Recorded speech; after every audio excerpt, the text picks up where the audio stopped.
Rafinha, l'ailier du FC Barcelone, a décliné une importante proposition de 100 millions d'euros venant de l'Arabie Saoudite pour rester dans le club catalan. Rafinha fait partie des bonnes surprises en ce début de saison avec le FC Barcelone. Le Brésilien a inscrit 3 buts et délivré 2 passes décisives en seulement 4 matchs, évoluant dans un rôle différent de celui qu'il occupe habituellement. Initialement ailier droit, il a été aligné à gauche, et avec le nouvel entraîneur, il a même joué comme milieu de terrain. Cependant, son parcours aurait pu prendre une autre direction, car Rafinha était fortement pressenti pour quitter le club catalan afin de générer des revenus et aider le Barça à respecter la règle 1 sur 1. Malgré plusieurs propositions qu'il a déclinées, il a choisi de poursuivre son épopée au Barça, et l'une des offres a été révélée. 100 millions de salaire pour Rafinha selon Sport. Le club d'Al Hilal, où évolue Neymar, aurait prévu 200 millions d'euros pour recruter le joueur du FC Barcelone.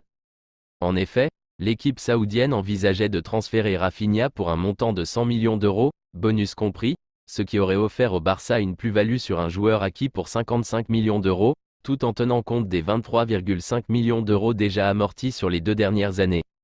De plus, le salaire du joueur aurait été de 100 millions d'euros répartis sur 4 saisons, soit 25 millions par an.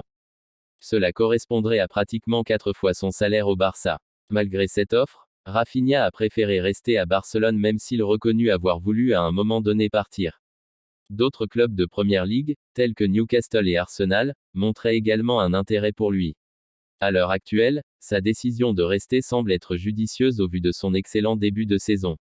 La limite salariale des équipes a été fixée par le président de la Liga, Javier Tebas, et le FC Barcelone voit sa limite salariale augmenter. Suite à un été difficile en termes de respect des règles de fair play et de plafonnement des salaires, le FC Barcelone a maintenant fixé son nouveau plafond salarial. Ce plafond est le montant maximum que chaque club peut utiliser pour la saison en cours, tenant compte des transferts d'été et d'hiver. Il englobe les frais liés aux joueurs, aux entraîneurs principaux et adjoints, ainsi qu'à la préparation physique, tout en incluant les dépenses pour les équipes associées et de jeunes. Les coûts considérés englobent les salaires, la sécurité sociale, les primes, les frais d'acquisition de joueurs, les commissions des agents et les amortissements. Ce chiffre est calculé sur la base des revenus prévus moins les dépenses hors sportives, en tenant compte des dettes et pertes de la saison précédente. À l'issue de la dernière saison, le club catalan connaît à présent sa limite financière. Une limite salariale en hausse. L'année dernière, le FC Barcelone disposait d'une limite salariale de 204 millions d'euros. Après plusieurs mesures, dont des départs définitifs ou des prêts de certains joueurs, la Liga a annoncé ce jeudi que le plafond salarial du club catalan a atteint 426 millions d'euros, soit une hausse de 222 millions d'euros, ce qui représente une augmentation de plus de 100% par rapport à l'année précédente. Après une semaine de trêve, c'est l'heure du retour des championnats européens. Ce dimanche à 16h15, le FC Barcelone effectue un court déplacement à Gérone.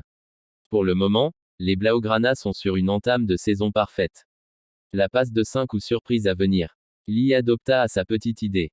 Sur ce début de saison, le FC Barcelone est à 4 victoires en autant de matchs, le tout en étant séduisant malgré de nombreuses absences.